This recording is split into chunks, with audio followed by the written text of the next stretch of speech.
అయితే ఈ law of అట్రాక్షన్ని మనం వ్యాపార రంగంలో అభివృద్ధి కోసం ఎలా విశ్వశక్తిని అనుసంధానం చేస్తామనేటటువంటి కాన్సెప్ట్స్ మనం తెలుసుకునే ముందు మనకు తెలియాల్సినటువంటి ప్రాథమిక అంశం ఒకటి ఉంది.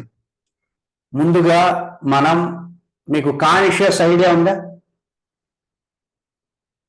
కాన్షియస్ ఐడియా ఉంది కదా? ఏ కాన్షియస్ బలంగా ఉండడంతో, ఏ కాన్షియస్ డెవలప్ అయి ఉంటే మనం వ్యాపార రంగంలో అభివృద్ధి చెందగలుగుతాం? చెప్పండి. వ్యాపార రంగంలో అభివృద్ధి చెందాలి అంటే మనం మన లోపల ఉండేటటువంటి ఒక కాన్షియస్ బలంగా ఉండాలి మనలో. అది ఏ కాన్షియస్? మెమరీ కాన్షియస్ కాదు.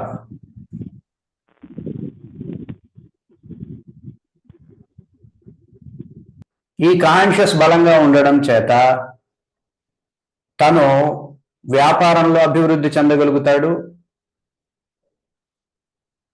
తన వ్యవస్థని బలోపేతం చేసుకోగలుగుతాడు, వ్యాపించగలుగుతాడు, ఇంకా ఎక్కువ డెవలప్ అవ్వడానికి అవకాశం ఉంటుంది. అదే కాన్షియస్.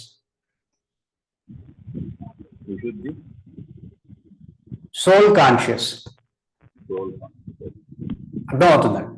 ఈ సోల్ కాన్షియస్ ద్వారానే ఎవరైనా సరే వాళ్ళ వ్యాపార రంగంలో అభివృద్ధి చెందాలి అంటే వాళ్ళకి ఈ సోల్ కాన్షియస్ డెవలప్ అయి ఉండాలి బాగా. అర్థమవుతుందండి? ఒకటి. రెండో పాయింట్ ఏంటి అంటే ఎనర్జీ రిఫ్లెక్షన్ తెలిసి ఉండాలి.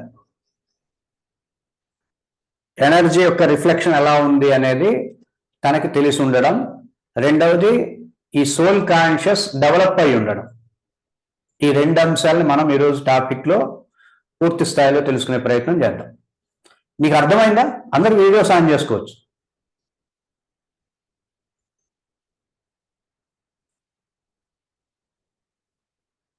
అందరూ వీడియోస్ ఆన్ చేసుకోవచ్చు. అలాగే మీకు ఏదైనా సందేహం ఉన్నా కూడా క్లారిటీగా అడగచ్చు.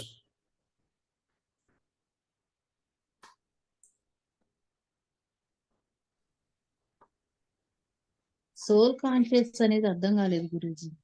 అమ్మా,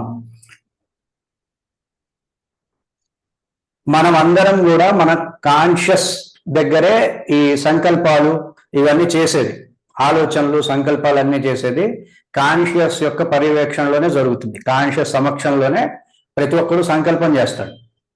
అర్థమవుతుందండి?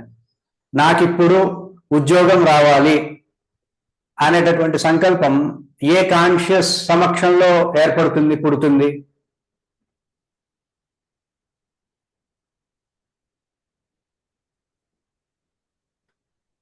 ట్రై చేయండి ఏదో ఒకటి చెప్పడానికి. ఏ కాన్షియస్ సమక్షంలో ఈ సంకల్పం జనరేట్ అవుతుంది? నాకు ఉద్యోగం కావాలి, కుటుంబంలో శుభకార్యాలు జరగాలి, ఇవన్నీ కూడా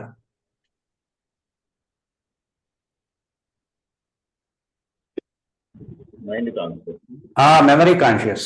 మెమరీ కాన్షియస్ సమక్షంలో మనకి ఈ విధమైనటువంటి సంకల్పాలు జనరేట్ అవుతాయి.